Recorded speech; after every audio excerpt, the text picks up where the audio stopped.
देवा लक्ष्मण म्हणे देवा लक्ष्मण म्हणे देवा सदा समाधान ठेवा धनद्रव्य नको देवा संतांची पायी देवा विलासराणा शिवचंद्रमौळी इंद्रमाता मुले गळाली कारुण्य सिंधो भवतुकारे नवीन शंभो कार्पण्य दोषोपहत स्वभाव पृच्छामि त्वां धर्मसम्मूढचेता यस्ते शाग्निशितं रोहितर्णे शिष्यस्ते तव तत्त्वं न जानामि श्रीदुषोऽसि महेश्वर यादृशोऽसि महादेव तादृशाय नमो नमः विदेशां मयि पूजा श्रीमशङ्करपादेव हरिता दिनदेश प्रीतामि सदाशिव यदक्षरं भ्रष्ट मात्राहीना भवेत् तत्सर्वं क्षम्यतां देव प्रसीद परमेश्वर प्रसीद परमेश्वर प्रसीद परमेश्वर चक्रं चापरयोगं जनकं चादर्शकं निर्मलं वीणाभिनिपदं कलानितं च दुर्गं तदा साष्टांग प्रणतिस्तुतिर्बहुविधाय तत्समस्तं मया संकल्पेन समर्पितं तव विभो मूल्यानुमानं प्रभो आत्मानं गिरिजामति सहचरा प्राणाशरीरं पूजाते विषयो प्रभो रचना निग्रहसमाधिस्थिति संचारपदेव प्रदक्षिणोली स्तोत्राणि सर्वागिरो यद्यत्कर्मकरो तदखिलं शम्भो तवार शम्भो तवार शम्भो तवार साम्बजे नमः पार्वती पते शिव हर हर शिव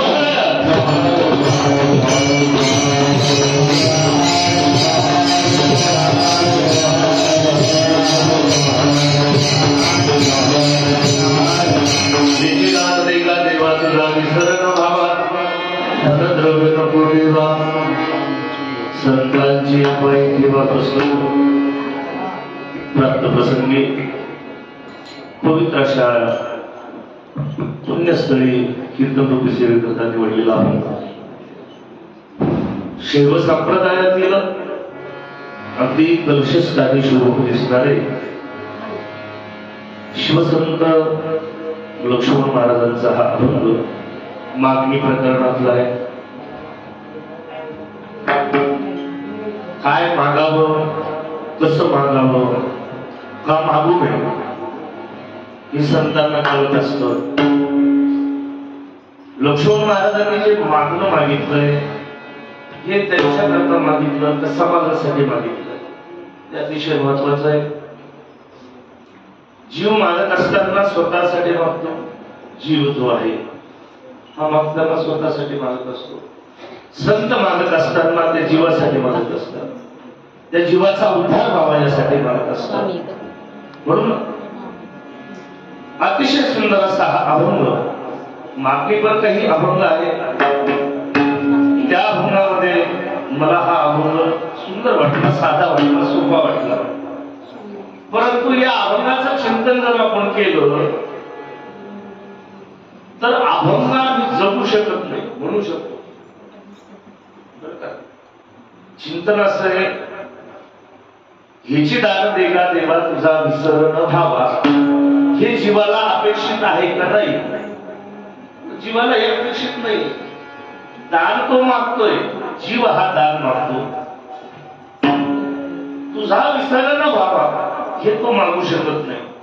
जर जीवाला वाटलं तुझा विसर होऊ नये तर तो जीव पदाला राहतच नाही, तो संत पदाला. खूप सुंदर आहे बघा संतांच्या रचना. संतांचा एक एक शब्द जीवनाचा उद्धार करणार आहे. एक शब्द उद्धार करतो.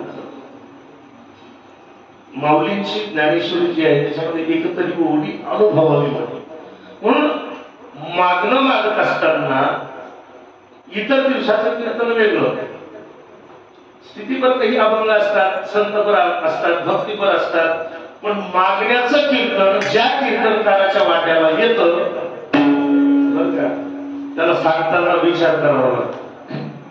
तो मागणारा नसला पाहिजे, कीर्तनकारच मागणारा नसला पाहिजे. बरं, कीर्तनकाराने मागावं तर काय मागावं हे त्याला कळलं पाहिजे. कीर्तनकाराने मागावं या गाडीवर उभारायला त्याला मागण्याचा अधिकार आहे, पण स्वतःसाठी नाही, जगासाठी.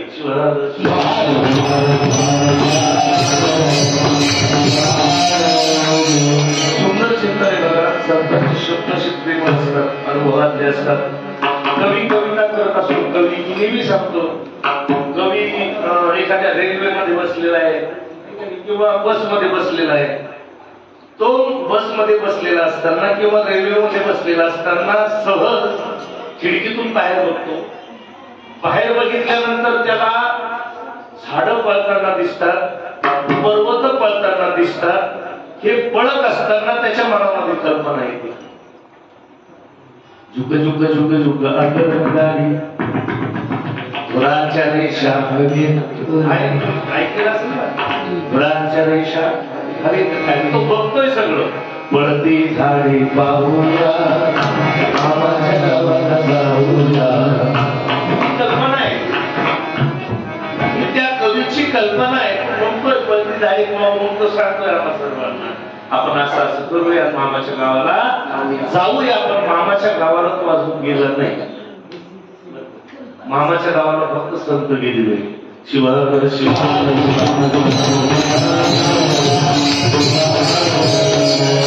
संतांचं वाङ्मय हे अनुभवातून तयार झालेले. संसार दुःखरूप जर सांगितला तर तो भोगला. संसार जर दुःखरूप सांगितला ना तर तो त्याची चटकी बसल्याबद्दल संतांना, म्हणून तो दुःखरूप सांगितला. आणि जीव जो आहे याला संसार दुःखरूप जरी वाटला तरी तो संसार दुःखरूप आहे असं म्हणते गुरुजी करतो. जीव हा लबाड, जीवदशेला जे आहे हे लबाड आहे. हे कसे लबाड आहे? त्याने त्याच्यासाठी आपल्याला हे शरीर दिलंय.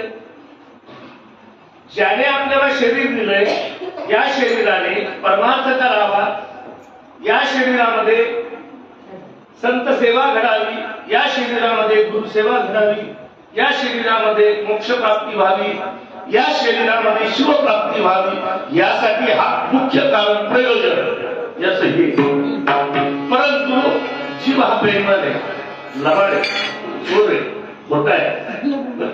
याचा विचार दिला कशासाठी हा विचार तो करत नाही. म्हणून अनेक अभंगामधून अनेक स्थितीमधून संतांचे अभंग अनुभवातून तयार झाले. तसा दानाचाही किंवा मागण्याचाही अभंग तयार झाला.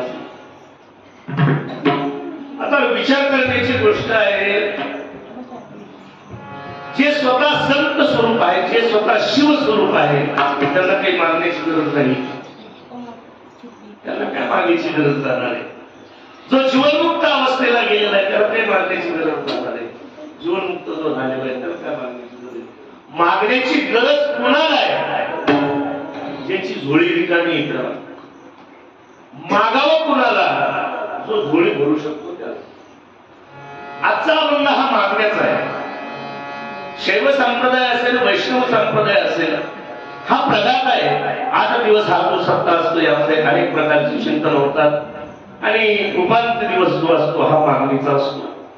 असं अलिखित प्रघात आहे, लिखित नाही, अलिखित आहे आणि तो चालत आलेला आहे आणि आम्ही तो पुढे चालत आहोत.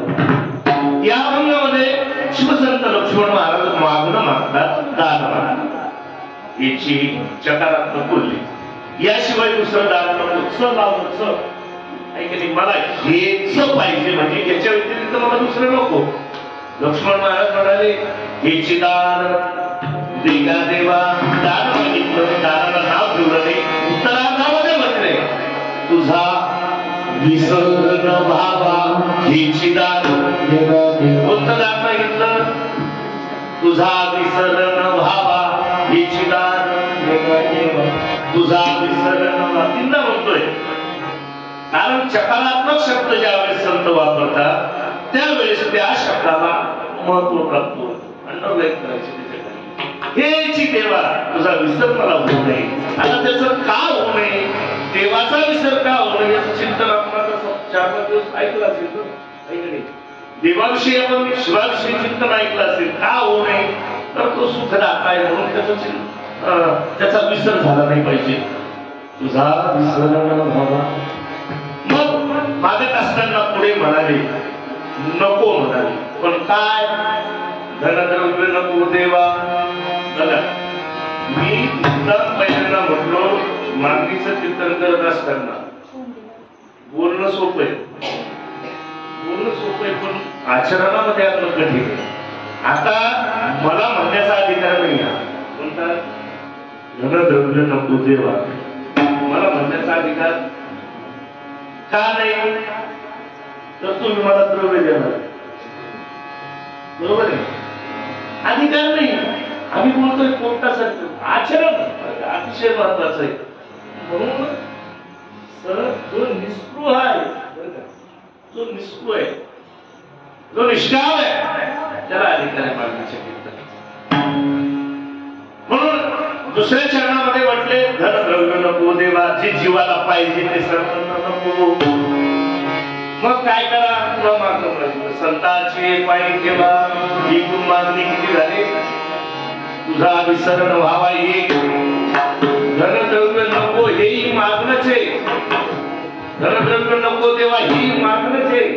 2 संतांची पायी ठेवा 3 बर का परत 4 मागणे मुखी नाम स्मरण करवा बर का तुझा विसर नको देवा पहिलं चरण आणि 5वं संयुक्त घे आणि शेवटचं मागितलं सदा समाधान लक्ष्मण म्हणे देवा सदा समाधान धनद्रव्य नको देवा संतांची या वचनाचा हा सरळ भावार्थ आणि तुम्हाला जर वाटत असेल समाधान तुमचं वाटत असेल मी जे चिंतन तुम्हाला 5-10 मिनिटात सांगितलं आता मला असं वाटतं की हा अभंग तुम्हाला कळाला असेल हा अभंग जवळपास गळी उतरला आपल्या या अभंगाचा अर्थ कळालाच सर्वांना आहे ना कळालं तुम्हाला माझी भाषा कळते तुम्हाला मग आता कीर्तन संपवायचं का संपवायचं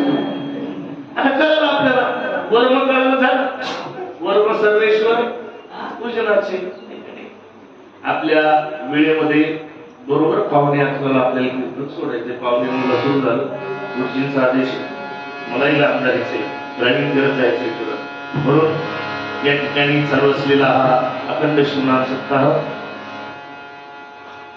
तसेच त्याच्यामध्ये असलेले श्री पवित्र अशी शिवकथा परमरस्य आहे का श्री परमरस्य पारायण सुंदर असं नियोजन या ठिकाणी निमित्त जे आहे श्री गुरु शंभुलिंग शिवाचार्य महाराज यांच्या संजीवन समाधी पुण्यतिथी निमित्त हा महोत्सव या ठिकाणी होतोय अतिशय महत्वाचं या ठिकाणी मला एक विशेष वाटेल इतर गुरुपीठामध्ये गेल्यानंतर इतर शिवपीठामध्ये गेल्यानंतर त्या ठिकाणी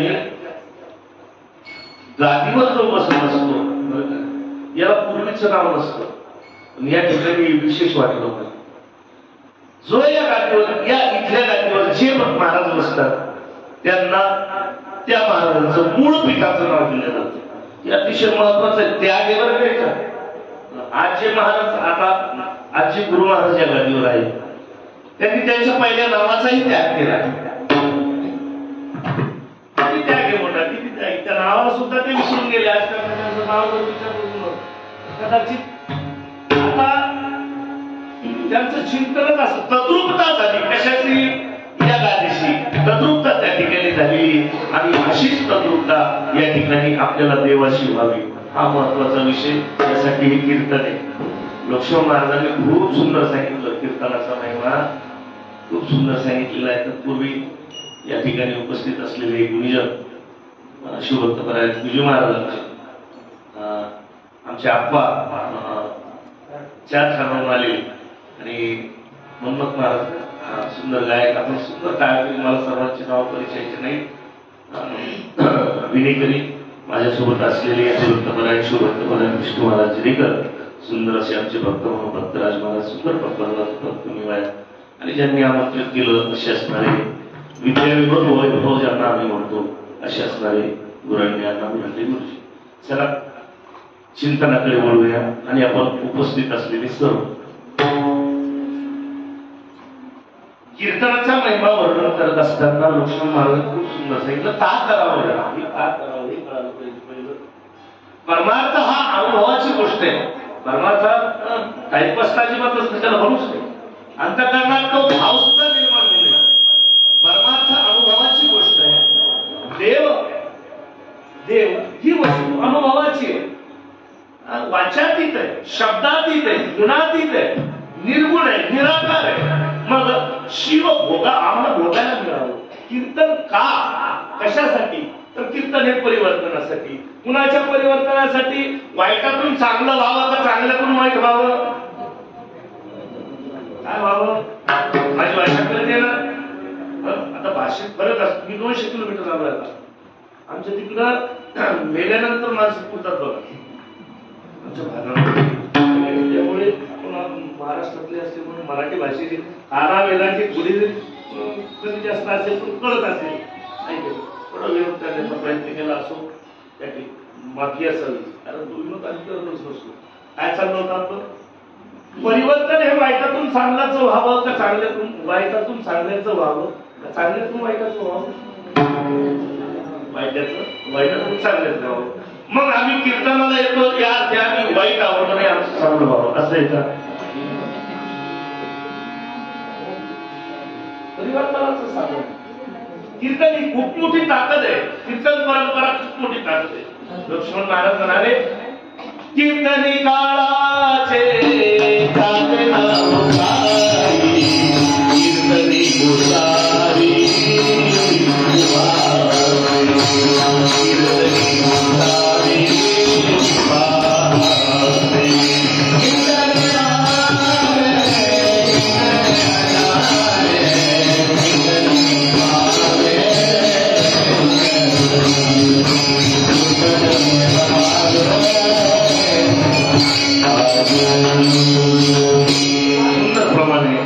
कीर्तनी काळाचे चाले ना हो काही कीर्तनी गोसावी.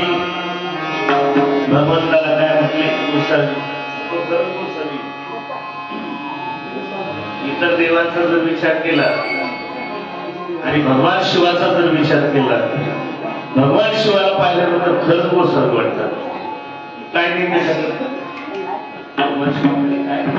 प्रचंड श्रीमंत देवता आहे. कीर्तनी गोसावी वासे कीर्तनी काळाचे. तुम्हाला आम्हाला भीती कशाची आहे? काळाची भीती आहे. मरणाचं भय आम्हाला सर्वांना आहे. पण लक्ष्मण महाराज म्हणाले आहे तुला काळाची भीती आहे ना, तो काळाचा बाप या ठिकाणी कीर्तनामध्ये उभा आहे. काळाची हिंमत नाही भय द्यायची. त्याचा मालक या कीर्तनामध्ये असतो. या ठिकाणी अदृश्य रूपाने दृश्य रूपाने गुरुच्या रूपाने तो या ठिकाणी उपस्थित असतो. म्हणून सुंदर अशी कीर्तन परंपरा या ठिकाणी झालेली. 7 दिवसाची कीर्तन, 6 दिवसाची. आजचं 7वं कीर्तन हे मागणीचं. कीर्तन का ऐकावं यालाही महत्व. कीर्तन का करावं, कीर्तन कशासाठी हे कळालं, हे पहिलं कळालं की मग माणूस कीर्तन जरा आवडीनं ऐकत असतो. आवडीनं ऐकतो का हृदयापासून ऐकतो? बरं ऐकत असताना कानाने ऐकावं का मनाने ऐकावं? ऐकायचं प्रमाण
वेदेश्वरी नावाचा जो ग्रंथ आहे, वेदेश्वरी हा ग्रंथ सांगत असताना भगवान शिवाने आदिशक्ती पार्वती मातेला सांगितलं. हा ग्रंथ सांगत असताना तो मातेने ऐकला, तो हृदयाने ऐकला. आज श्रवणी प्रिया पाहले जिने गीता विधान देखील. कानानं कुठं पाहत असतात का? कानानं पाहणं म्हणजे श्रवण योग्य. ऐकता ऐकता ऐकता ऐकता तद्रूपता होणं. ज्या विषय जो कीर्तनामध्ये जो विषय आहे त्या विषयाची एकरूप होणं, तद्रूप होणं. कीर्तनाचा विषय काय आहे तर कथा, त्रिवेणी, संगम, देव, भक्त आणि नाम. याच्या पलीकडे काय? कीर्तनाचा विषय जो आहे, त्रिवेणी संगम सांगितलं, संतांचे वाक्य. कीर्तनामध्ये देव, भक्त आणि नाम या तिन्ही व्यतिरिक्त काही जोड. जर याच्या व्यतिरिक्त काही आलं तर ते कीर्तन नाही. शिवार शिवार म्हणून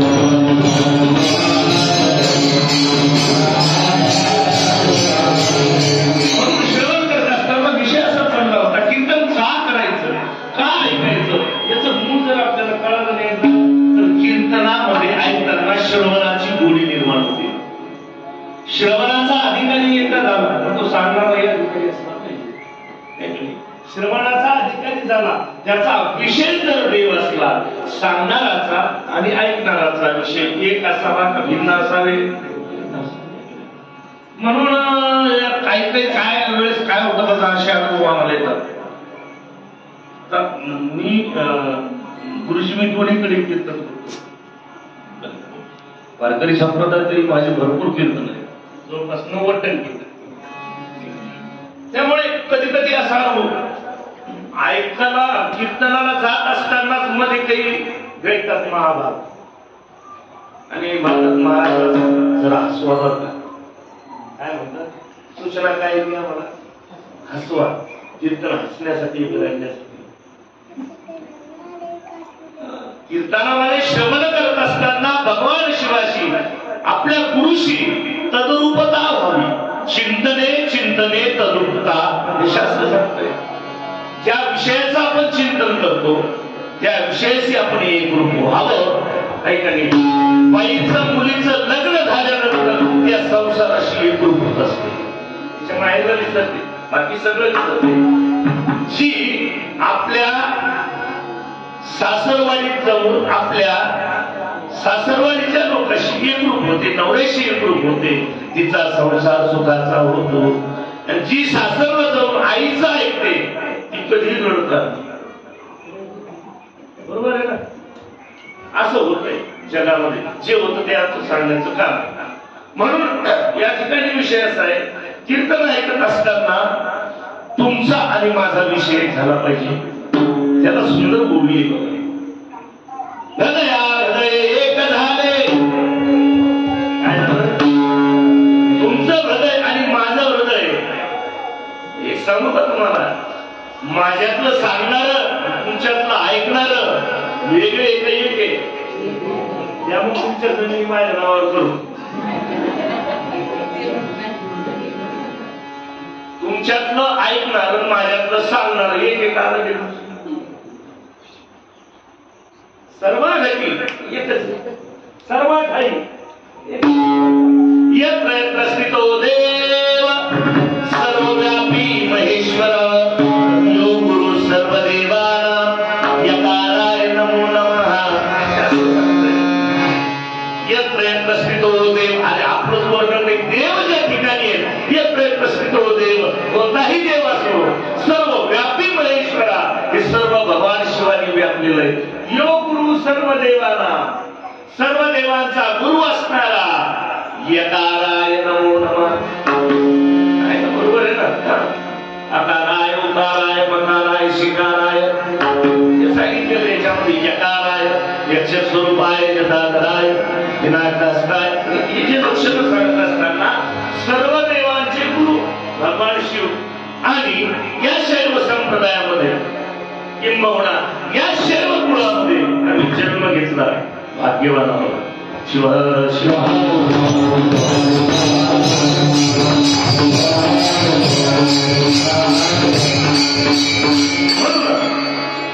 बस आपलं काय आता 2 तास कीर्तन राहिले. या 2 तासामध्ये आपण आणि बाबा, आपण आणि सद्गुरू एक रूप झालो पाहिजे. पण ते होत असताना तुमचं मन मला पाहिजे, तुमचं लक्ष मला पाहिजे, तुमचं हृदय मला पाहिजे. म्हणून माझ्या हृदयाचं गुज मी तुम्हाला सांगतोय, मला आलेला अनुभव मी तुम्हाला सांगतोय. लक्ष्मण महाराज म्हणाले देवा अरे मला नको. काय म्हणाले पहिलं? देव म्हटले मला तुझं सहन होत नाही. आपण भक्ती केल्यानंतर देवाला भार सहन होत नसतो, कारण तो मालक आहे. तो कोणाचा उपकार डोक्यावर घेत नाही. परंतु त्या भक्तामध्ये देवाचा एवढा जीव असतो की त्याला त्या भक्ताचं ऐकावंच लागतं. म्हणून आम्हाला जर भगवान शिवाकडे जायचंय, महादेवाकडे आम्हाला जायचंय, तर अगोदर आम्हाला महाराजांकडे यावं. डायरेक्ट भेट नाही होणार. डायरेक्ट शिवाची भेट त्याला आधी गुरु करावं लागेल. आणि गुरु मला आपल्याला सांगत शिव इतका सोपा आहे का समजायला? शिव इतका सोपा आहे का? 1.25 रुपये दक्षिणा दिली तुम्हाला 20 लाख होईल का? एवढं बस चाललंय जगामध्ये. सर्व तत्वज्ञान मध्ये सांभाळून समजून घ्यायला तयार नाही. आचरणामध्ये महाराज खूप अवघड झालंय. कीर्तन करावं वगैरे असं झालंय. आमच्या सारख्याला लाज वाटायला की इथे येऊन उभं राहायचं. इतके महाराज होतो विचित्र सारखे चुकीचं वाढलेलं.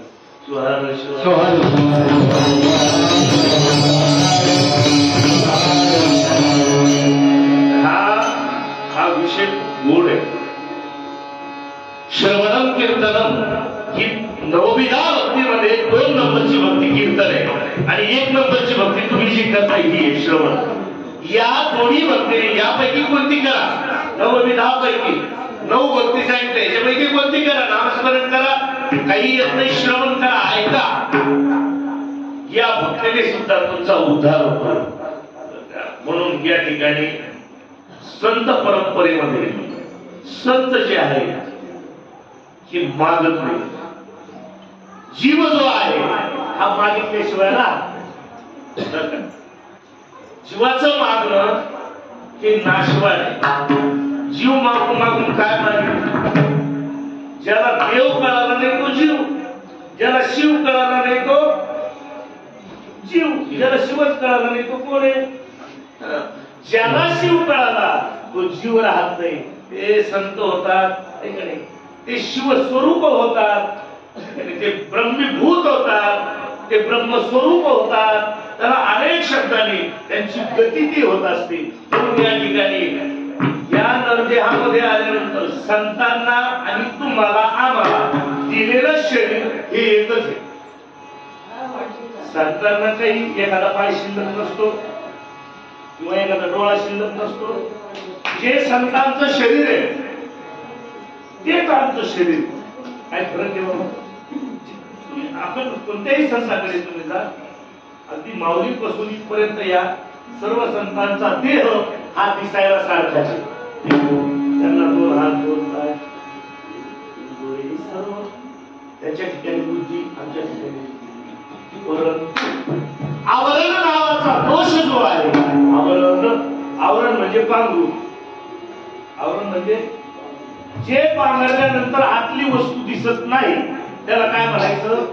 आवरण. आवरण गोधडी. अंगावर जर गोधडी घेतली आतला माणूस कोणी कळत नाही, पांघरून घेतल्यानंतर कळत नाही. तसं अंतःकरण वृत्तीमध्ये आवरण नावाचा दोष तयार झाल्यामुळे तो वृत्तीवर आवरण नावाचा दोष आला. त्यामुळे हृदयामध्ये असणारा भगवान शिव आम्हाला समजत नाही. कशामुळं? आवरण नावाचा दोष. आवरण म्हणजे काय? तर अज्ञान, कल्पना, संशय. याच्यामुळे आम्हाला देव कळत नाही. संतांना कारण काय झालं?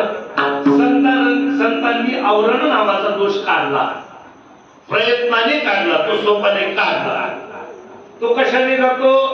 नामस्मरणाने जातो. नामस्मरणाने अंतःकरणाची शुद्धी होते.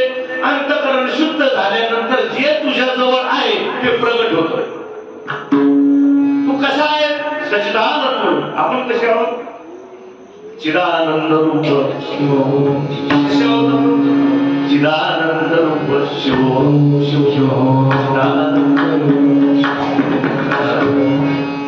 नवे मृत्यू शंका नवे जाती भेदा पिता नयो नयो माता न जन्म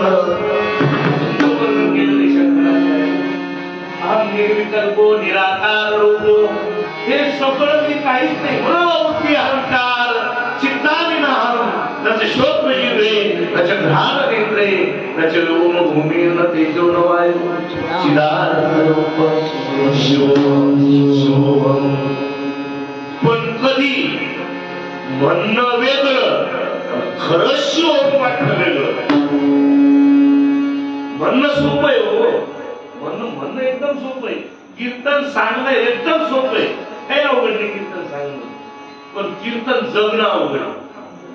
आता मी तुम्हाला म्हणतो शिवसंत लक्ष्मण महाराज म्हणाले धन नको रंग नको असं मी तुम्हाला सांगतो. पण ते मला नको का?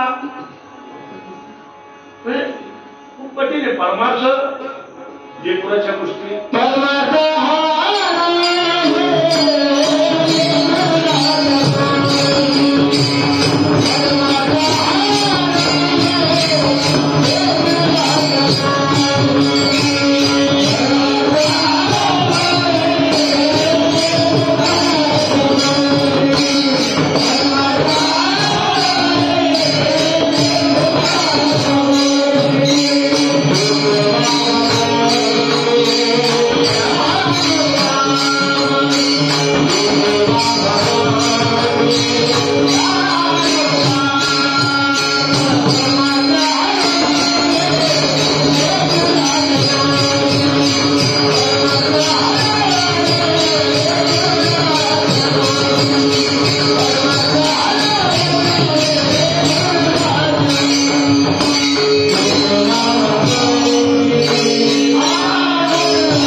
अनुतापावर जर जोर दिला आणि अनुताप पश्चाताप शुद्धता सांगितलेले बरं का.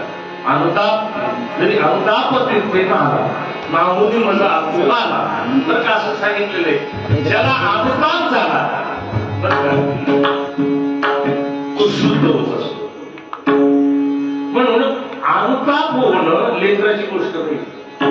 लहान लेकराला अनुताप होत नाही. त्याला झाला तरी 2 मिनिटासाठी लेकरं सांगतात लहान मुलाची भांडणं झाले ना तर ते म्हणतो मग कट्टी तुझ्याशी काय म्हणतो तुम्ही पोरं एकमेकांना तुझ्याशी कट्टी किती वेळ थोड्या वेळ. हा बोलतो मला तो अनुतापच आहे. कट्टी म्हणजे कट्टी घेणं तो अनुताप आहे. त्याला आले तो राग आहे. मरायचा संबंध ठेवायचा. अनुताप म्हणजे काय संबंध ठेवायचा नाही. संसाराचा संबंध तुटणं म्हणजे अनुताप. आसक्ती नष्ट होणं म्हणजे अनुताप. ही अनुताप ही ज्यांना झाला त्यांनी परमार्थाने आणि काही लेकराच्या गोष्टीने संसार चांगल्या चांगल्याला सुटला. ज्याचं त्यांनी पाहू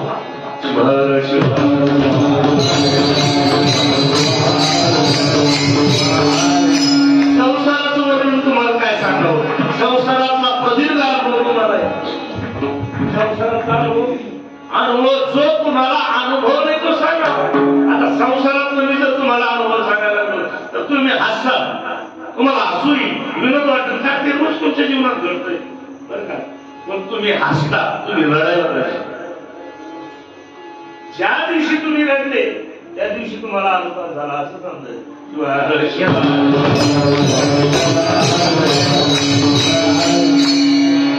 खरंच संसारात आम्ही सुखी येत बरं. हे इथंच नाही का बाहेर गेलं नाही.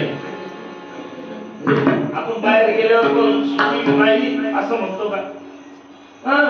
हे लबाडी इथं नाही, आपण इथं नाही म्हणतो. नाही नाही नाही, हे स्मशानी वैराग्य. याला काय म्हणायचं? 2 मिनिटात झालेलं वैराग्य, चिंतनातून झालेलं वैराग्य, चिरकाल टिकणारं वैराग्य व्हावं. इथे तीच दशा, घरी गेलो तरी तीच दशा, स्मशानाला गेलो तरी तीच दशा झाली पाहिजे. त्याला म्हणतात अनुताप. कीर्तनात महाराजांनी विचारलं काही संसार कसा आहे? चांगले चांगले म्हातारे घालून म्हणतात दुःख रूप आहे. काय म्हणतात?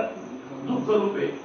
जर म्हातारे माणसं, वृद्ध माणसं जर सांगत असतील संसार दुःख रूप आहे, तर तरुणाने लग्न करावं. मोठ्याचं ऐकावं का नाही? मोठ्या माणसाचं तुमच्याकडे ऐकतात की नाही? जर वृद्ध माणसं सांगतात बघा तर हा संसार खूप दुःख रूप आहे, तर मग तरुणांनी ऐकावं की नाही त्याचं? तरुण ऐकतात का ऐकत नाही? तर या म्हाताऱ्याचा संसारातून सुटला नाही. ते म्हणतं दुःख रूप पण सोडित नाही. जोपर्यंत सोडित नाही तोपर्यंत अनुताप होत नाही. अनुताप म्हणजे त्याग, आसक्ती नष्ट होणं संसाराबद्दल.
संसार सुखाचा वाटला हा भ्रम आहे. ते मृगजळ वाटला आहे का? वेदांत आहे, ते खूप चिंतन आहे मस्त. संतांची एक एक शब्द सांगतो मी, एकच शब्द भरपूर झाला. संसार सुखाचा वाटला याचा अर्थ वाटला म्हणजे तो नाही सुखाचा. मृगजळाबद्दल काय सांगितलं? मृगजळ नरदेह प्राप्त झाला, ज्याला नरदेह प्राप्त झाला त्याने शिवाची प्राप्ती करून घ्यावी बरं का, त्याने मोक्ष प्राप्त करून घ्यावा, त्या मुक्त व्हावं. पण असं आहे की मृगजळाला पाहून बरं का, मृगजळाला पाहून जो जवळचं पाणी साठवून देतो तो संसारी. लक्षात आलं का? मृगजळ म्हणजे भासणारं पाणी. उन्हाळ्यामध्ये ज्या झळ्या असतात, झळ्या, आता तुम्ही शहरात राहता, खेड्यात दिसतं ते शेतामध्ये प्रखर ऊन असलं की त्याच्यामध्ये त्याला मृगजळ असं म्हणतात. हरणाला वाटतं ते पाणी ते त्याच्यामध्ये उकळतं, ते मळतं, पण ते पाणी नसतं. त्याला वाटतं असतं ते पाहिजे, हे आपल्याला कळतं, ते हरणाला कळत. तसं संतांना संसार दुःखाचाच वाटतं, म्हणजे दुःख आहे पण आम्हाला तो वाटत नाही, आम्हाला तो कळत नाही. संसारात संतांना तो कळतो पण आम्हाला त्या हरणासारखं कळत नाही, म्हणून आम्ही संसाराच्या मागे पळत राहतो. पुनरपि जननम पुनरपि मरणम पुनरपि जननी हे संसार धनुष्टारे असं सारखं चक्र चालू आहे. आईच्या गर्भामध्ये जावं, बाहेर यावं, जगावं, आईच्या गर्भामध्ये जावं, बाहेर जावं. पण ते सांग, त्या गर्भाची यातना इतकी मोठी आहे, तिथे काही एअर कंडिशनर नाहीये, तिथे काही कूलर नाहीये, तिथे काही व्यवस्था नाहीये. आता त्याचं जर वर्णन केलं तर अभंगाचा विषय बाजूला नाही, यायचंय तिथेच आपल्याला.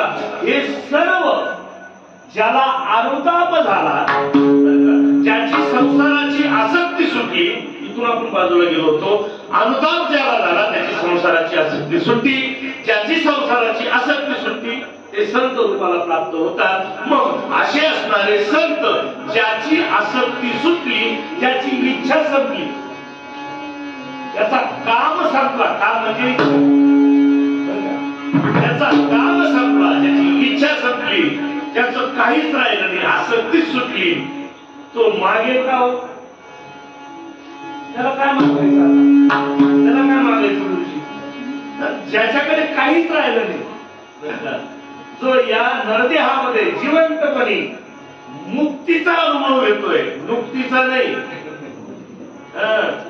नरदेह हा मुक्तीचा अनुभव घेण्यासाठी आहे, मुक्तीचा अनुभव घेण्यासाठी मुक्त आहे.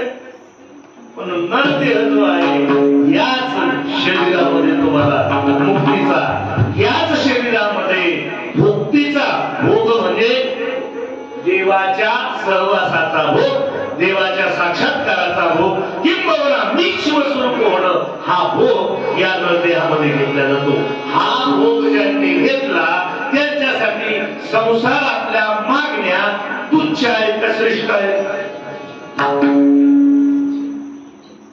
आलं ना, बरोबर आलं ना, मागणीवर आलो ना आपण.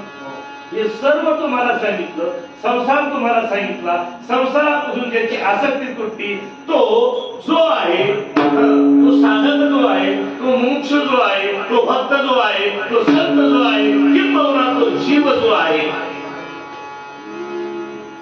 आता त्याला काही मागणं राहिलं का? तरी पण याचा अनुताप सुटणं म्हणजे भगवंताच्या सेवेला सुरुवात होणं, जीवनामध्ये केलेलं नामस्मरण हे भगवंताला त्याच्यावर झालेलं ओझ आहे. आणि ते ओझ झाल्यानंतर भगवंत आपल्या मनामध्ये मागण्याची इच्छा प्रगट करतो. बुद्धीदाता तोच आहे बरं का. मागायला कोण लावता आपल्याला? बुद्धी देणारा कोण आहे? भक्तराज बुवा, मुख्यमंत्री,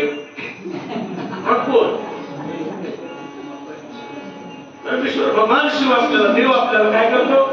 बुद्धिदाता जर तो आहे तर मग मागण्याची बुद्धी आमच्या मनामध्ये कोण निर्माण करतो?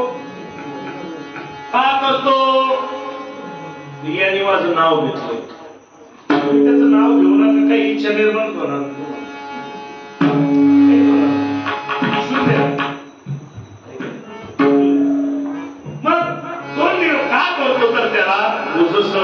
मग तो ते इच्छा निर्माण करत असतो, मग जीव मागत असतो. पण संत हुशार आहे, जीवाला काय मागावं हे कळत नाही, संतांना काय मागू नये हे कळत. बघा तुम्ही, संतांना काय मागू नये, धनद्रव्य नको, ते मागूच नाही. जीवाने जर मागितलं तर काय मागतो?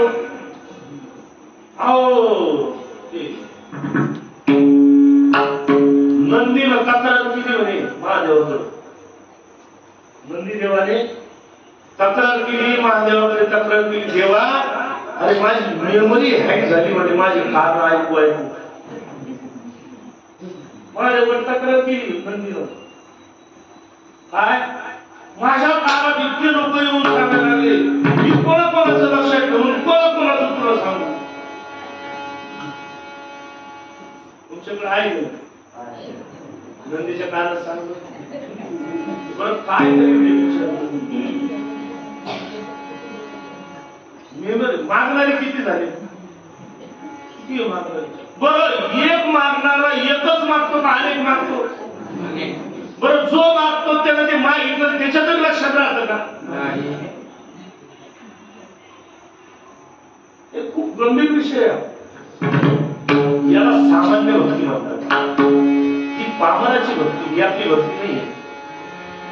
काही मागणे हे आमची वडिलांची काही मागणंच हे आमची ते. मग आपण शैव परंपरेमध्ये आलो, शैव कुळामध्ये आलो. तुम्हाला एक सांगू का मी, तुम्ही काहीच मागू नका. गुरु महाराजांच्या समोर नुसतं जाऊन बसा, सगळ्या इच्छा पूर्ण मागूच नका. फक्त महाराजांकडे जाऊन बसायचं, दर्शन घ्यायचं, बस. एकाग्र चित्तानं महाराजांचं दर्शन घ्यायचं, त्यांच्याकडे पाहायचं, बस. काहीच तुम्ही जा, तुमच्या पूर्ण इच्छा पूर्ण होती. हा संतांचा अनुभव आहे. तो न मागता तो त्याला कळतं, तुमच्या मनामध्ये काय चाललं त्याला कळतं. पण नंदीच्या कानामध्ये सांगणं ही दुय्यम भक्ती आहे, ही थर्ड क्लास भक्ती. ही भक्तीच नाही, हा अक्कलकोटेपणा आहे, ही दुकानदारी.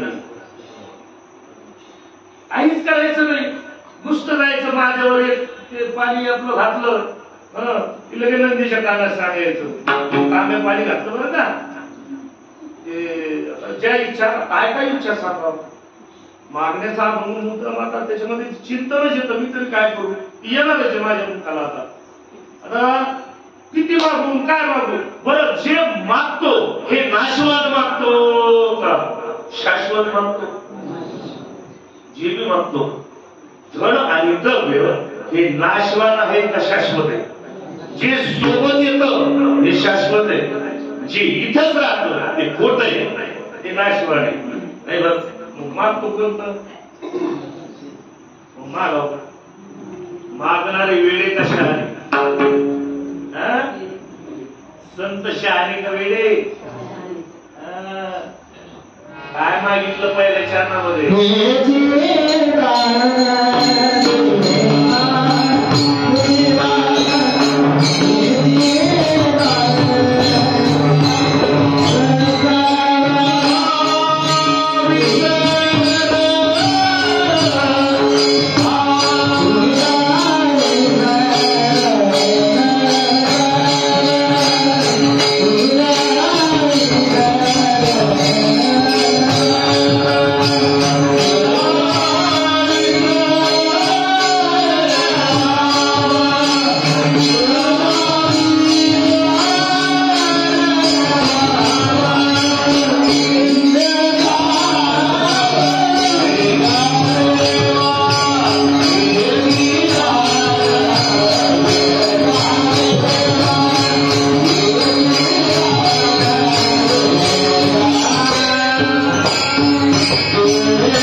ज्या दिवशी तुम्हाला वाईट वाटणार नाही ना, खरा परमार्थ भोगाल. खूप आनंद आहे परमार्थ. काही लक्ष असं वाटू द्यायचं नाही, काही आपलं चुकलं असं तिकडं असं कधी पण वाटू द्यायचं नाही. तुम्ही गाणं थोडंच म्हणलं, प्रमाणच म्हणलं. काय मागितलं? तुझा विसरण व्हावा. हा उत्तर आता घेऊन आपल्याला लिहायची लागत आहे का देवाकडे? काय मागितलं? तुझा विसरण व्हावा. आमचं मागणं आता संतांनी देवाला तुझा विसर होऊ नये हे का मागितलं असेल? बुवा, देवाचा विसर होऊ नये याचा अर्थ किंवा त्या अर्थी, जसं देवाचा विसर होऊ नये असं लक्ष्मण महाराज म्हणाले, त्या अर्थी देव काहीतरी वस्तू असली पाहिजे, तिचा विसर होऊ नये असं वाटतं ना संतांना. त्या वस्तूमध्ये काहीतरी सामर्थ्य असलं पाहिजे. तर देवा तुझा विसर मला नको, तर जीवाने हा विचार करावा. बाकी काही न मागता संत काय वेळेत का? महादेव प्रसन्न झाले, जगाचा मालक प्रसन्न झाला. अरे सोन्याची लंका रावणाला दिली, तुला काय देणार नाही? लंका गाव खंड देऊन टाकलं. कुबेर ज्याच्या पुढे हात जोडून नमस्कार करून उभा आहे, वाट पाहतोय कोणाला काय द्यायचं, बर का? तो देव महादेव ज्याचं स्वतःवर अंगावर वस्त्र सुद्धा दिसणार नाही असा असणारा, आणि लक्ष्मण महाराज म्हणतात तुझा विसर न व्हावा असं या देवाकडे आहे काय? हा विचार देवाने केला पाहिजे. हा विचार सजीवाने केला, कीर्तन ऐकणारानं केला, कीर्तन सांगणाराने जरी केला तर सुखच सुख बघा. फिलिंग आपण ज्याला आता आधुनिक भाषेमध्ये फिलिंग म्हणतो, फिलिंग, ते फिलिंग यायला पाहिजे, अनुभव यायला पाहिजे, ती वृत्ती व्हायला पाहिजे. वृत्ती कशी झाली पाहिजे? तो आनंद, आत्मानंद, शिवानंद आम्हाला भोगता आला पाहिजे. मग हे करत असताना संत जे आरती म्हणाले तुझा विसर न व्हावा, त्या आरती विसर माणसाला दुःखाचा नको का सुखाचा नको? दुःखाचा नको. विसर कशाचा नको आपल्याला? दुःखाचा नको का सुखाचा? कशाचा? विसर, विसर म्हणजे विसरणे. सुखाचा विसर आपल्याला नसावा, सुखाचा विसर का दुःखाचा विसर नसावा. तुम्हाला दुःख पाहिजे का सुख पाहिजे? सुख. तुम्हाला म्हणजे मला पण, हा तुम्हाला तुला नाही पाहिजे, मी पण तुमच्याकडे फक्त 2 तास वेगळं झाले उभं राहिलो. आम्हाला दुःख पाहिजे का सुख पाहिजे? सुख पाहिजे. मग आम्हाला सुखाचा विसर होतो. मग हे मागत असताना जर इतर लोक देवाला सुख मागतात आणि आजच्या अभंगामध्ये लक्ष्मण महाराज जे ज्यांनी म्हणजे शैव संप्रदायाच्या कर्षस्थानी जे दिसतात, जे शोधतात, जे आहेत, ज्यांचा 4-4.5 अभंगाचा गाथा आहे, ते संत त्या स्वरूपाला प्राप्त झालेले ते देवाला म्हणतात तुझा विसर नको.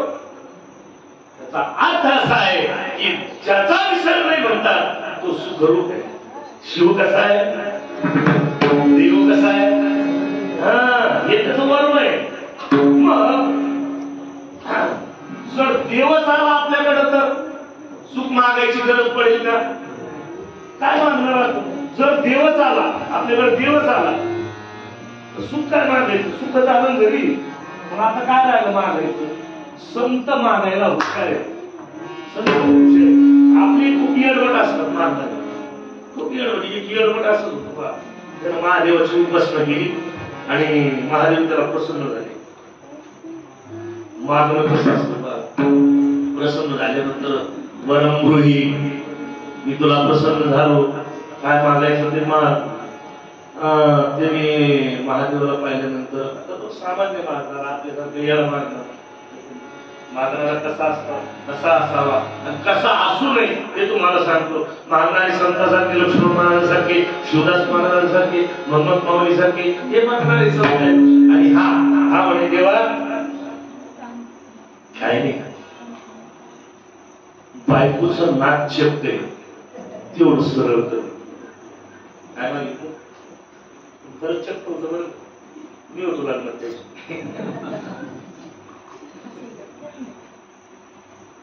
काय मागितलं? बायकोचं नाक, पत्नीचं नाक चेपते ते सरळ कर. आता देणारा महादेव, देणं कसं आहे माहिती का?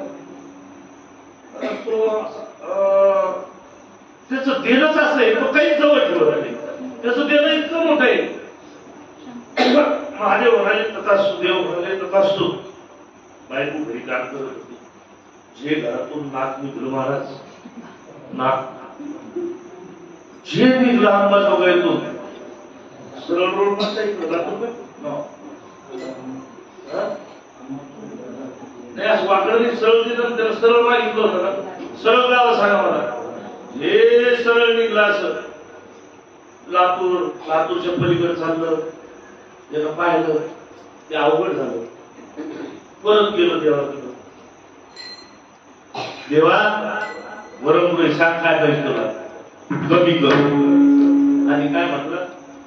लांब कर नाक. आता काय म्हटलं? देवा नाक तेवढं कमी कर. जे सरळ नाक वापस आलं, जे होतं ते पण नष्ट झालं सपाट. आता याला एकच चान्स काय, एक संधी राहिली याला. परत गेला देवा. देवाने सांगितलं आता तुला शेवटची संधी. मग काय नाही देवा, जसं होतं तसं. दृष्टांत संपला आणि कीर्तनामध्ये दृष्टांत असावा तर त्यांनी थोडं तुमचं काय हलकं फुलके होता. चला आता याच्यामधून आपण काय करायचं, याचं मानणं योग्य आहे का अयोग्य आहे, याला तीनदा देवाने संधी दिली. हा एकदा चुकला, दोनदा चुकला का तीनदा चुकला? किती वेळ चुकला? तीनदा चुकला. त्यांनी काय मागायला पाहिजे होतं? एक आंधळा माणूस आहे, वृद्ध आंधळ आहे, वृद्ध शहाणा मारणारा, ही येडपट मारणारा सांगितलं. एक म्हातारा माणूस आहे, आंधळा आहे, दृष्टीने. त्याला देव प्रसन्न झाल्यानंतर त्याला सांगितलं काय पाहिजे तुला? त्यांनी सांगितलं मला माझ्या नातवाच्या डोक्यावर राजछत्र पाहू दे. काय मागितलं? पहिलं मागणारं येडे, त्याला काहीच प्राप्त नाही झालं, मिळून त्याला प्राप्त नाही झालं. हे दुसरा शहाणा मारणार आहे मात्र. यांनी सांगितलं वृद्ध म्हणून आंधळ असल्यामुळे लग्न झाले नव्हतं त्याचं, काय की नाही, आंधळ म्हणून ते तसंच होतं. लग्न झालेलं नसल्यामुळे वृद्ध झालं होतं. देव तथास्तु म्हटले, देव तथास्तु म्हटल्यानंतर त्या गोष्टी होत असतात. काय नव्हे केले काय होत नाही. बरं का, भगवंताचं चिंतन केलं तर जे नाही व्हायचं ते होतं. अशक्य ही शक्य करतील स्वामी असं म्हटलं. म्हणून त्या ठिकाणी म्हाताऱ्यांचा तथास्तु म्हटले. म्हातारपणाचं ते वृद्धत्व त्याचं नष्ट झालं. म्हाताऱ्याचं त्याला पहिलं देवाला तरुण करावं लागलं, तरुण करून त्याला त्याचं लग्न करावं लागलं, त्याचं लग्न करून त्याला पुन्हा त्या ठिकाणी संतती द्यावी लागली. ती संतती देऊन त्या ठिकाणी त्यांनी काय मागितलं होतं? माझ्या नातवाच्या डोक्यावर राजमुकुट मला पाहायचं आहे. हे मागणं योग्य शहाण्याचं मागणं. बरं का, त्यानंतर मग ते त्याच्या नातवाच्या डोक्यावर राजमुकुट आला. तर याच्यामध्ये भूमिका अशी आहे, त्याच्याकडे काय काय आलं नाही तर संसारातलं प्रपंचातलं सर्व सुख त्याच्याकडे आलं. एकच मागितलं शहाण्याचं मागणं. पण तुझा विसर न व्हावा हे मागणं संतांचं मागणं आहे. बरं, देव सुखरूप आहे त्याला आम्ही मागत नाही, देव सुखरूप आहे हे आम्ही कळून घेत नाही. संत सांगतात, संतांचे अवतार झाले, संतांचे अवतार होऊन संत गेले. बर का, संत गेले, अवतार नष्ट झाले असं म्हणायचं नाही. संत गेले ते परत इथे येतात. आता महाराजांना 1350 वर्ष झाली जवळ, बरोबर आहे ना तुझी?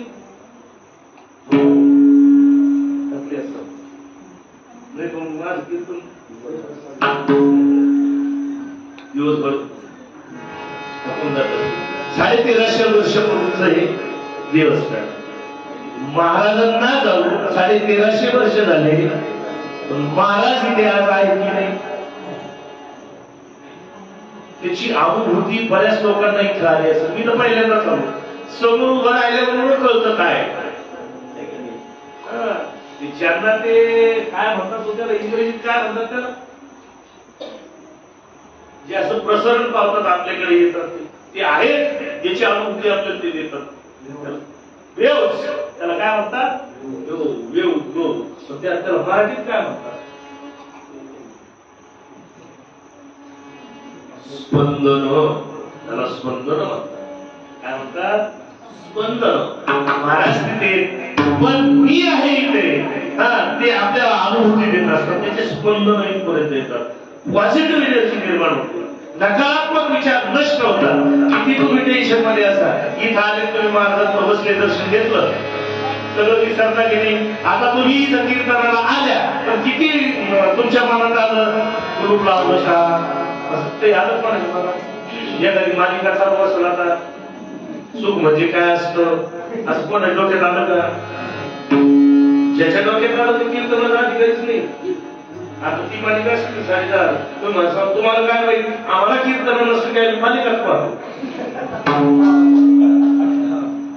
काय करायचं ते बैठकीत टीव्ही आम्हाला पाहायला मिळतं, काय चालतं जगात काय नाही तेच तुम्हाला सांगावं लागतं. जगात जे सध्या चाललेलं आहे ते खूप वाईट आहे आणि तुम्ही खूप भाग्यवान आहे. तुम्ही या धर्ममंडपामध्ये बसलेले खूप भाग्यवान आहे तुम्ही, खूप श्रीमंत आहे तुम्ही, खूप श्रीमंत आहे. तुमच्या श्रीमंतीचं वर्णन करावं तितकं कमी. महाराज बाकीकडे पैसा आहे, सगळे बाकीकडे, हे सुख नाहीये. आज बापाचं पोरगं ऐकत नाही, 2 तासापासून तुम्ही माझा ऐकून घ्यायला लागले. ऐकतं कोणी कोणाचा? ही परंपरा, हे उपकार श्री गुरुंचे आमच्यावर आहे. म्हणून या धर्म मंडपामध्ये म्हणून मागत असताना देवाला मागितलं, तुझा विसर्ग कारण देव हा सुखरूप आहे, संसार कसा आहे आणि ते नाम सारतया माझी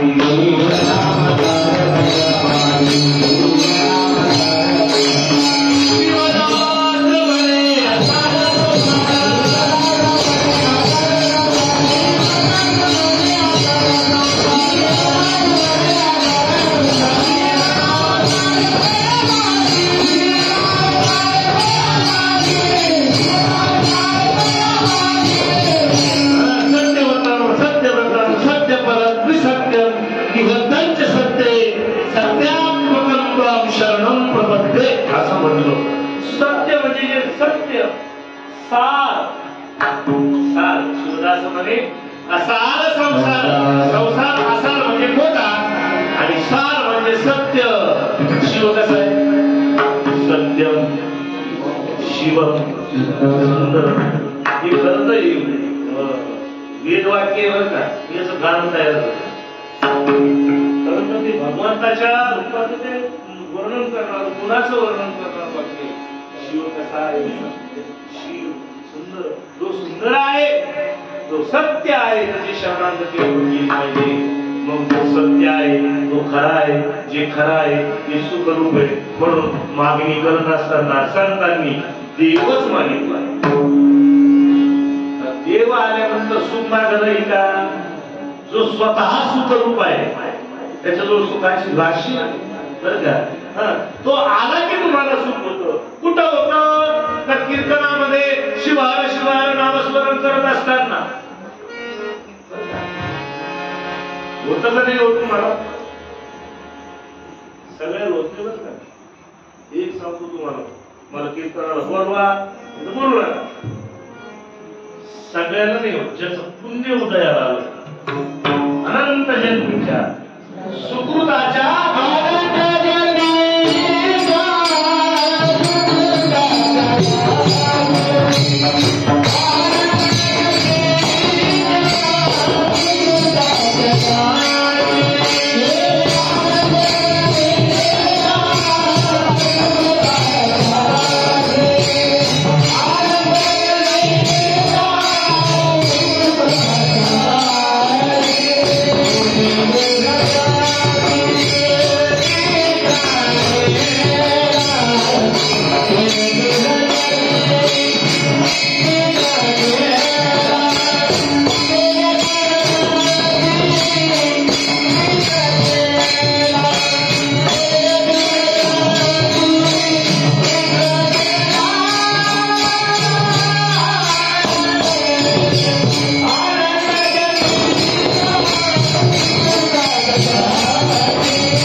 ठिकाणी असणारा प्रभाव आहे.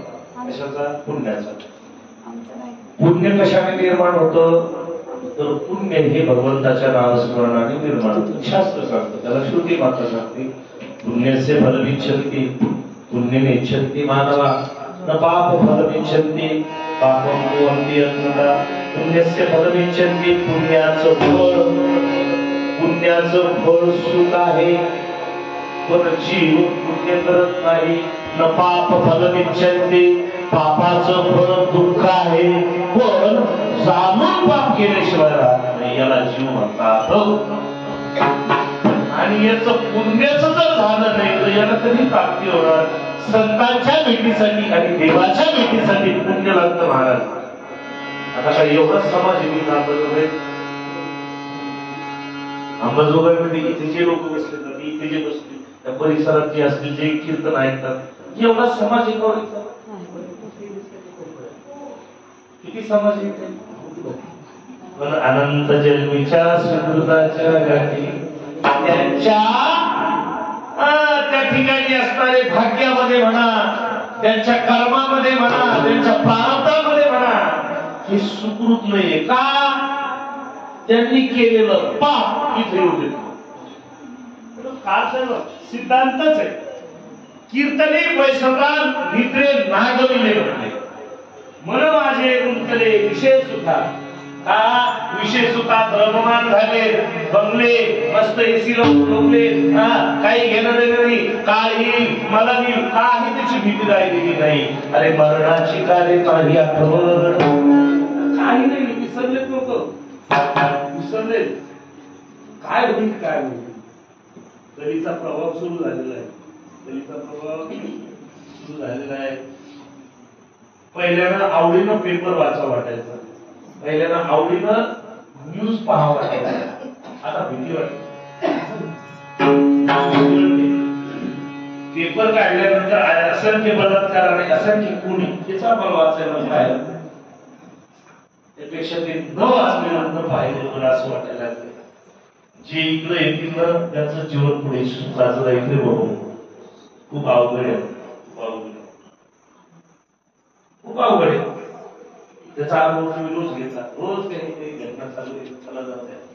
कारण कलीचा वाढणारा हा प्रभाव आहे. कलीनं जे काही गुण मागितले, कलीचे वरदान जे देवाला मागितलेले, कलीने मदिरा मागितलेली, कलीने मदिरा, कलीने दारू मागितलेले, कलीने वेश्यागमन मागितलेलं आहे, कलीने जुगार मागितलेला आहे. कलियुगामध्ये या 3 गोष्टी, चोरी, या ज्या गोष्टी आहेत, उन्माद, कलीमध्ये या पद्धतीनं जो नाही तो पैशावाला नाही. कलीचे गुण आहेत. आपल्याला ते अवगुण वाटतात, पण कलीला त्याचं भूषण आहे. कलीला त्याचे गुण आहेत स्वतःचे, त्याला त्याचं फुकीर आहे. त्याच्यामुळं मदिरा हा दारू हा गुण आहे त्याचा. आपल्याला दारू पिणारा म्हटलं की अपमान वाटतो. कोणी जर आपल्याला आपल्या त्याबद्दल वाईट आपली अनुभूती आपली काय येते, वाईट आपल्या मनामध्ये विचार निर्माण होतो. दारू पिणारा असेल एखादा, पण कलीला मात्र दारू पिणारा आवडतो. लोक म्हणतात तो सगळंच करतो, एवढंच वाढायला लागलं. ते खातात पितात पण संपत्ती खूप वाढायला लागली. कलीचा प्रभाव आहे. संपत्ती कोणाची सोबत गेलेली. राजा द ग्रेट सिकंदर जो आहे, जगाचा 7वा राजाच्या नावावर होता. पृथ्वीवर जेवढी जमीन होती, पृथ्वीवर जेवढी जमीन होती त्या जमिनीचा मालक सिकंदर होता. एकच नाव, कुळ होतं, काहीच नव्हतं, एकटाच होता. त्याला कुळ लावण्याचा अधिकार कोणाला हिंमतही नव्हती कोणामध्ये. असा असताना खाली आता आयता खाली राहत त्याच्यावर परिणाम झाला नाही. हे सर्व चित्र संतांनी पाहिलं आणि मग सांगितलं, बाबा रे खरा सुखाचा पाझरच तुझ्या हृदयामध्ये, खरं सुखाचं कोठार तुझ्या हृदयामध्ये बरं का. पण तू त्याला विसरला. तू शिवस्वरूप आहेस स्वतः. पण तू त्याला विसरलास आणि या दुःखाच्या कोठडीत तू पडलेला जे काम कर त्याला ओळख. कोणाला? देवाला. देवाला ओळख, त्याला आपलं कर. तो तुझ्याकडे काय आला, त्याला काय आवडतं? देवाला काय आवडतं? त्याचं नामस्मरण. देवाला दुसरं काही आवडतं? जो त्याचं नामस्मरण करेल तो देवाला तो भक्त प्रिय असतो. माझी भक्त रात्री जेथे अर्जुना मी परी जेथेची पाठवा मी हरपला गुसावा जेथे नाम घोष भरवा गर्दी माझा. जिथं जिथं भजन होत असते तिथं त्या ठिकाणी मी उपस्थित असतो असं देव सांगतात. मग असा असणारा देव आपण मागावा, कारण तो स्वतः सुखरूप आहे. म्हणून लक्ष्मण महाराजांनी तुझा विसर व्हावा हे मागितलं. काय सततं कीर्तन तोमा सतत सतत सतत तरी कीर्तनाचे कीर्तनाचे नाचले व्यवसाय करायचे हे नामाचे नाही पापाचे ऐसे गेले. पापच केलं मिळतं, दुःख कशाला येईल? पुण्य केले की सुख मिळत असतं. म्हणून माणसाने पुण्य करण्याचा प्रयत्न करावा. ते कशाने होतं तर ते नामस्मरणाने होतं. किती काय सांगावं तुम्हाला, एवढंच नाही 84 तापे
तुमच्या जीवनामधलं उदाहरण घ्या.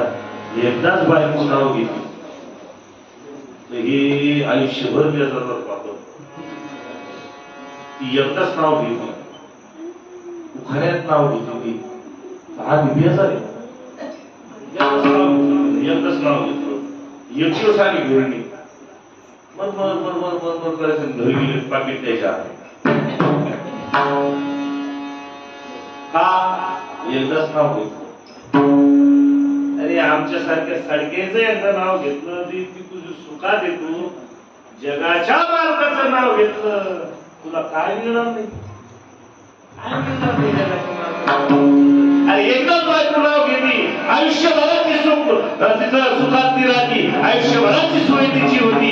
एकदाच नाव घेतली. फक्त नाव घेत असताना स्वतःच सर्वस्व अर्पण करते त्या नवऱ्याला आणि अर्पण करून त्या सर्व समर्पण भावाने ही आपल्या नवऱ्याचं नाव घेतली.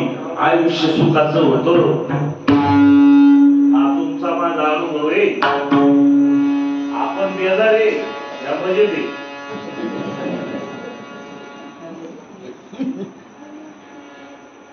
बर का, कारण माहिती यांनी समर्पण केलं आपल्याला. त्यांचं जीवन आई वडिलांचा त्याग केला आणि आपल्याला यांनी त्यांचं जीवन समर्पण केलं.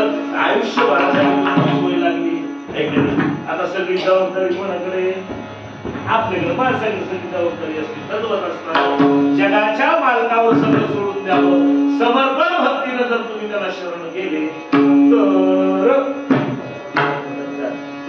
मागायचं काम करू देत नाही. आता दान म्हटले दानावर 2 शब्द बोलतो, कीर्तन समाप्त करतो. मागितलं, माणसाला भीक मागावी का दान मागावं? माणसाला भीक घ्यावी का दान घ्यावं? आपण भिकाऱ्याला भीक देतो का दान देतो? जे आदराने समोरच्याला दिल्या जातं त्याला दान म्हणावं का भीक म्हणावी? आदराने. ज्याच्यामध्ये देत असताना श्रद्धा आहे, प्रेम निर्माण होतं मनामध्ये, कशाचीही अपेक्षा न करता मला या दानाचं फळ मिळेल ही निष्काम भावना मनामध्ये ठेवून, बरं का, निष्कामताई मला याचं काहीच फळ नको, मिळेल का नाही ते माहित नाही, निष्कामतेनं केलेलं दान हे सत्पात्री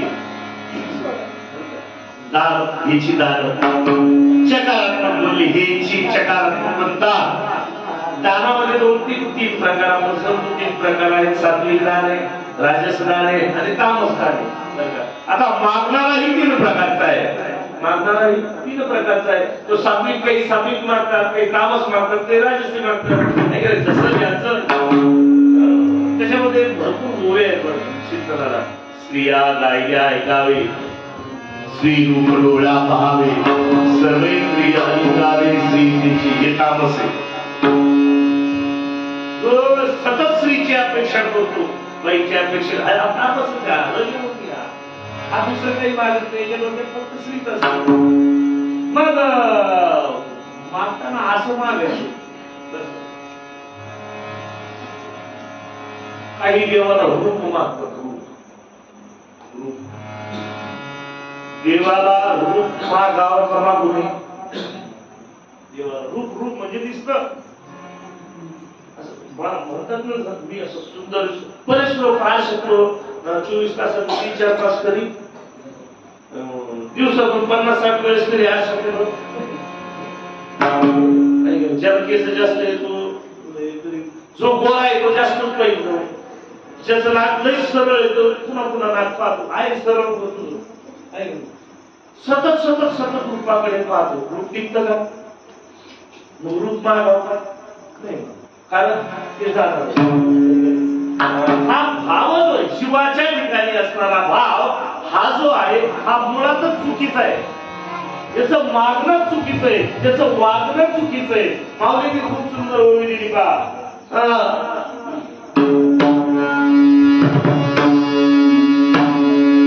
सुंदर अशी ओवी दिलेली बा. हा लहान असताना आहे ना, याला आई वडिलांचं दिसले. आई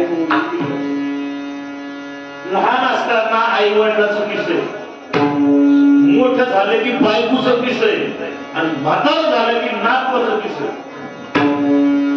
सुंदर ओवी म्हणजे ओवी आठवण बा, सुंदर अशी ओवी दिलेली माऊली. पहिले बाळ दशे वा असे श्रोते पहिले बाळ दशे आई बा हेची पिसे, मग श्री मासे भरून टाके, मग श्री भोगिता खाओ, वृद्धाप्य लागू येऊ, आणि मग तोची खाओ बालक असते. आणि पुढं तर खूप आहे त्याचं असं वर्णन केलेलं. जीवदशा होतो, ही जीवदशा आहे, हे जीवदशेला आलेली. आपण सगळे काय करतो, आपण आधी आपल्या रूपात राहायला, रूप झाल्यानंतर आई पहिलं बालपणी आई बा हे पिसे. आपल्याला आता ते कळत नाही, पण लहान मुलं जे त्यांच्याकडे पाहिल्यावर कळतं. त्यांचा विषय आई आहे, वडील. त्याचं लग्न झाल्यानंतर त्याचा विषय बायको आहे. त्याच्यानंतर हा जो आहे हा एकच आहे बरं का. याच्या शरीराच्या अवस्था बदलल्या. लहानपणामध्ये आई वडील हा विषय, तरुण झाल्यानंतर पत्नी बायको हा विषय, आणि वृद्ध झाल्यानंतर नातू पोरबाळ हा विषय. हे सगळे जे विषय हे याला सुख देतात का दुःख देतात? शेजारी म्हणते मरे नाका मेला आणि याला कंटाळा येणे आम्हा खोबऱ्याची वाटी झाली असे मुख, काहीतरी तोंडात दात राहिले रे खोबऱ्याची वाटी. असे कुटुंबी गाल असतात ना तरुणपणी, बालपणी गुबगुबीत आणि ते दात गेले मग हे आज जात असत. खोबऱ्याची वाटी त्याला उदाहरण द्रष्टांत त्याला प्रमाणे खोबऱ्याची वाटी झाल्याचे मुख गळत असे नाक श्लेष्मपुरी शेजारी मध्ये मरेला कामेला आणेला कंटाळा येण्यामा हे झोपत नाही. या सगळ्या गोष्टीचा विचार केला. थोडं बाजूला याच्यामुळे गेलो. जीवदशेचा विचार व्हावा, जीवदशा नष्ट व्हावी, जीवदशा नष्ट व्हावी यासाठी कीर्तने. जीवदशा नष्ट करून करतात संत करत असतात. जीवदशा नष्ट करण्यासाठी जीवदशा ज्याची नष्ट झाली तो शिव होत असतो. म्हणून या ठिकाणी हा कीर्तनाचा महिमा दान सात्विक दान करावं. ज्या ठिकाणी आपण बसलेलो आहोत या ठिकाणी दान करावं. कसलाही विचार न करता दान करावं. कसं देश काल आणि पात्र गीतेमध्ये सांगितले. दातव्यमिदीय दानं क्रियते नृपकारिणे देशे काले च पात्रे च तद्दान सात्विकं सुतम. या ठिकाणी केलेलं दान हे सात्विक दान आहे. इथं तुम्ही दान कसं करायचं. देश देश जागा जागा ज्या जागेवर तुम्ही दान करतात. आपल्या अभंगामध्ये आजचा दान हा शब्द आहे त्या संबंधाने मी बोलतो बरं का. बाजूला मी गेलो नाही. त्याचे दान दान कोणतं करावं. आमच्याकडून दुसरं दान होते मग काय करावं. देशे कालेच पात्रेच ज्या जागेमध्ये आम्ही आज बसलेलो आहोत ही जागा योग्य या ठिकाणी केलेलं दान हे सात्विक दान आहे. सात्विक दानाचं पुण्य हे स्वर्ग प्राप्ती काय असतं. फळ काय या दानाचं. इथं जर तुम्ही दान केलं इथं तुम्ही न मोजता दान करा भरपूर मिळेल तुम्हाला. भरपूर हे सर्व उभं करत असताना संत आपल्या जीवनाचा त्याग करायला हे करत असताना गुरुजी गुरुदेव त्या ठिकाणी बसलेले त्यांनी जीवनाचा त्याग केलेला आहे सगळं. आता हे करत असताना हे कोणासाठी. हे सुख कोणासाठी. हे करून ठेवतात हे वाढवतात हे कोणासाठी.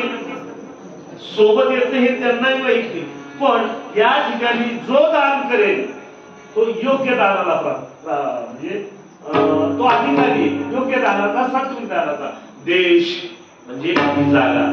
काल कीर्तनामध्ये दान करा. कीर्तनामध्ये दान करा. या ठिकाणी या जागेवर या देशामध्ये या ठिकाणी अंबाजोगाई मध्ये श्री शंभुलिंग शिवाचार्य महाराजांच्या या मठामध्ये या भूमीमध्ये देश काल आणि पात्र योग्य. पात्र घेणारा जो आहे तो पण योग्य पाहिजे. नाही तर आम्ही 10 रुपये दिले मी गेलो 200 रुपये दुकानात योग्य नाही. ते दान अयोग्य आहे. ते दान अयोग्य आहे. इथं दिले इथं तुम्ही द्या. तुम्हाला किती घेशील 2 कराने तो देतो अनंत कराने. तुम्ही 2 हाताने किती घेणार त्याचे अनंत भुजा आहेत त्याला बरं का. अनंत त्याचं खूप वर्णन खूप विस्तृत वर्णन त्याचं. म्हणून देशकालेचे पात्रे तद्दान सात्विक सुरतम. जे सात्विक दान आहे ते या जीवाने करत जावं. आणि संत जे दान म्हणतात ते दान म्हणजे देवा तूच मला पाहिजेस बस. म्हणून त्या ठिकाणी पार्वती मातेला मागितलं काय. आम्हाला भगवान महादेव पाहिजे. आईकडे काय मागितला बाप. बापाकडे काय मागितली आई. मागाव काय जे सुखरूप आहे ते देवाने ते संतांनी मागितले. म्हणून आजच्या अभंगामध्ये हेची दान दिला देवा तुझा विसरण बाबा. अभंग 4 चरणाचा आहे. पहिल्या चरणावर तुझा विसरण व्हावा आणि दानाबद्दल थोडं बोलणं झालं. भविष्यात कधी वेळ जर मिळाला जरी योग आला 3 चरणाचे वर्णन आपल्याला पुढे करता येईल. कारण ते तेवढा टाईम पुरत असणं शक्य नसतो. म्हणून या ठिकाणी सर्वांनी एकदा प्रेमाने भजन करा. शंकर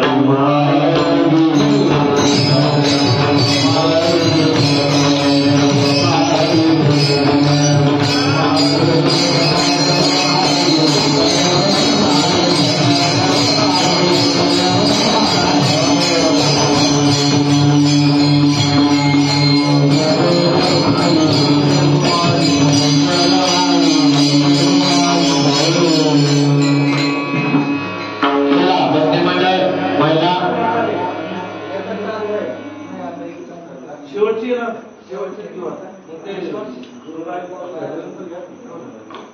शिवहार शिवहार शिवहार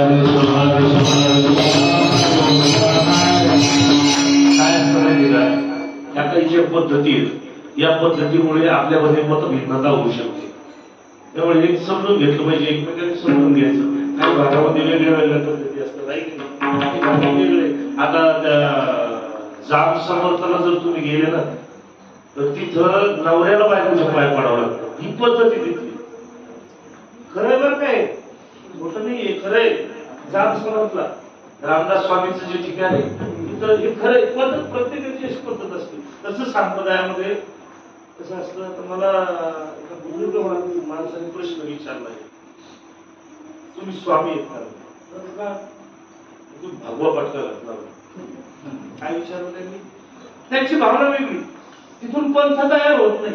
पंथाचे तत्व जे असतात मूळ तत्वाकडे आपण जायचं. मूळ तत्व सोडायचं नाही.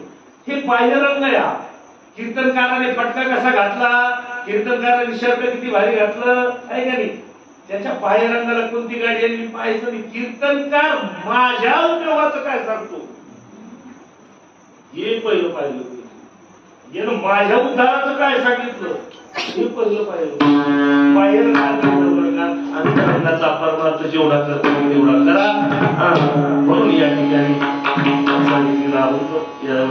सेवा आदरणीय आमचे विद्या विनोद वैभव असणारे गुरांडे गुरुजी यांच्या माध्यमातून मागे त्यांची माझी 1-2 कीर्तनाला भेट झाली. त्या ठिकाणी प्रसिद्ध स्वामींच्या उपपीठामध्ये गंगाखेडला एक कीर्तन होतं. त्यावेळेस सोडत झाली. त्यावेळेस त्यांच्या घरी आम्ही गेलो होतो. त्यानंतर गंगाखेडच्या पुढे पालकला वगैरे कुठे कीर्तन राष्ट्रीय भेट होत असते. त्या माध्यमातून त्यांनी मला फोन केला, एक सेवा तुम्हाला करावी लागते. बाकीची स्थिती पार्श्वभूमी काय हरकत नाही. देवाने मग तुमचं कसं आहे कीर्तन काय हे प्रश्नच नाही पाहिजे या मालिकेत. बरोबर खरं सांगा पाहिजे. पण इतकं अवघड झालंय आता. तुम्ही विचारले म्हणून आम्हाला सांगावं. तुम्ही विचारू नका ना. दुसरी तारीख द्या. एक सांगू तुम्हाला, दुसरी तारीख द्या. जो समाधानी राहील त्याला तारीख द्या. कीर्तन झाल्यावर खरे कीर्तन काय खरं तेच हो. बाकी काय जीवन ठरवलं नाही. घर नको देवायचं सांगायचं बाकी भरून द्यायचं. टीका मी करत नाही. टीका करणं हा माझा स्वभाव नाही. सत्य जे आहे संप्रदायाची सूत्री आहे लक्षात आली पाहिजे. भावाचा तळमळीचा करावा, आई वडिलांची सेवा करावी, त्या ठिकाणी धर्माचं आचरण करावं. परधर्मो भयावह असं सांगितलेले. परधर्माचं आचरण करण्यापेक्षा स्वधर्माचं आचरण करावं. धर्म धर्म धर्म म्हणजे जात नाही. माणसाने माणसात देव पाहावा. आपल्या ज्या कुळात आपण जन्माला आलो त्या कुळाचं अधिष्ठान जे असेल त्या अधिष्ठानाची आपण सेवा करावी. शैव संप्रदाय हा गुरुसेवेला अधिष्ठित आहे. शैव संप्रदाय गुरुसेवेला अधिष्ठित आहे. त्या ठिकाणी गीतेमध्ये 2 सांगितले. ज्ञानी तिथे स्वैती. ज्ञानी शैव म्हणती शक्ती ही ओळी बघे. बरोबर आहे बाबा. ज्ञानी काय करतात शैव म्हणती शक्ती. 2च फक्त धर्म आहे. शैव आणि वैष्णव याच्या व्यतिरिक्त तिसरं नाही. याच्याही पुढे अजून जर गेलो, पंढरपूरला जर गेलो तर पांडुरंगाच्या डोक्यावर शिवलिंग आहे. हा विचार एक करावा. हे सगळं काय होतं. हा भेद नष्ट होत असतो माणसाच्या मनातला. भेद नष्ट झाला एकदा की मग सुख असतं. जर सासूजी बर का हिनं सून मुलगी सारख्याच झाल्या, सारख्याच दृष्टीने तो इकडे बघितलं तर घरात भांडण होते का? पण ती सासू सुनाकडे वेगळ्या दृष्टीने बघते आणि लेकीकडे वेगळ्या दृष्टीने बघते. याला भेद दृष्टी म्हणतात. हा याला जीवाचा भेद म्हणतात. जीवाचा हा भेद हा नष्ट व्हावा म्हणून या ठिकाणी झालेली सेवा श्री शरब्रह्म इच्छा शंभुलिंग शिवाचार्य महाराज यांच्या चरणांमध्ये आपण सर्व माऊलींनी सुंदर प्रभू तुम्ही महेशाची मूर्ती तरी डोळाची बसे भक्ती नो निबोधरी गंगावती तरी स्वीकारालगी. तुम्ही सर्व ऐकणारी भगवान शिवाची मूर्ती आहात. कारण ज्ञानाचा उगम भगवान शिवापासून हे लक्षात ठेवा. ज्ञान प्रगट कुठून झालंय, या जगाचं बीज काय तर भगवान शिव हे आदिनाथ बीज प्रगट झाले. तिथून हा सगळं काटाटोप आलेला आहे. सगळी जगाची उत्पत्ती स्थिती काल लय सर्व त्या ठिकाणी आहे. तिची दान देवा विसर्ण व्हावा द्रव्य नको देवा संताची पायी ठेवा मुखी नाव स्मरण करवा तुझा विसर लक्ष्मण म्हणे देवा सदा समाधान देवा द्रव्य नको देवा संताची पायी देवा. ज्या संतांनी आम्हाला शिकवलं त्यांचं भजन करा. गुरुराज